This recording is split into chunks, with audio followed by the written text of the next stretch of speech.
would have never guessed that Josh Jacobs would have ended up with the Green Bay Packers this year. Dude. But that's how it worked out. I would have thought Aaron Jones would have been the running back this year. But again, those are monetary decisions and things that have to make sense. And ultimately, Brian Gutekunst is the one that's pushing the pen on that. So, but to get back to the original point, I think this is the one thing that not enough light has been shined on over the course of this day was I think Josh Jacobs would be the first to tell you he has a lot of confidence in those receiving core and what the Packers have. It's about what could you potentially add to be able to not only help out this team this year, but also now into the future as the Packers hope to maximize this window. Yeah, for sure. Yeah, I don't think that, like, how do you think players take that, right? Because some players reacted to it. I saw someone say Jaden Reed said something, but he deleted it. I didn't see it, so I don't want to speak on it. But Wicks kind of like laughed and put a thumbs down. But I think, to me, like as an outsider, it seems playful. It's kind of like, come on, what's this guy doing? But how do you think in the locker room, those comments from Josh Jacobs, do they? Is it going to be any type of riff, or is it just be like, got some opinions and whatever? Yeah, it's hard to speak for all those guys. I don't really know, but I think the culture of that room is really strong. I think the other thing I tried to kind of do at the end of last season is talk about just the leadership that I think Watson and Dobbs have both shown at a very young age. I mean, to have guys that are 24, 25 years old having to be the graybeards in that room, that's not easy to do.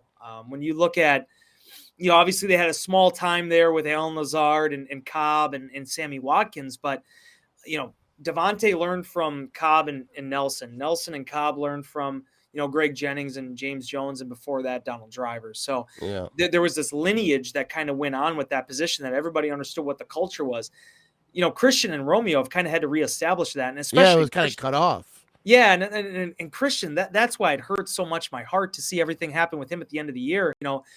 These guys have been hearing it for years. You're too young. You're too raw. You don't have enough experience. There's not enough pelts on the wall.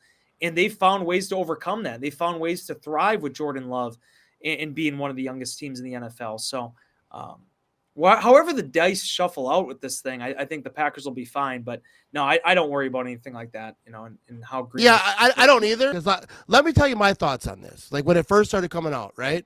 The draft is in Green Bay, right? Mm-hmm. I thought there's no way the Packers would trade a first-round pick with the year that the draft is in Green Bay. It would have to be a special situation. But then I see people like Aaron Nagler, who I respect as a football knowledge person, right? Yeah. And then he's like, they're not going to put that into consideration. I don't know his exact quote. I'm not trying to misquote him. Yeah, but I kind of feel like he was on the other side of that. Like, if the right situation, they would. And like Peter Bukowski, everyone's kind of has an opinion on it. But like smart people are like, if they wouldn't trade a first-round pick because the draft is in Green Bay, that's incompetence. That would be bad for the team. But, like, I get that because, like, if someone offered him, like, a crazy deal, first-round pick, you get this crazy good player, a contract situation lines up, everything is good for you, and they were like, no, because it's in Green Bay, we're not going to do that. I get that part. But, like, they don't typically trade the first-round pick to begin with. Like, it's not like, they like first-round picks. That's how the whole Packers thing is built to the draft and all that. So, like you said, is this the year that if it's something that can help this football team, he's going to explore that option. But that being said, I feel like when you trade in, there was a great comment that he made. And I think Paul Brettel did a story on this. I think other people have already written about this.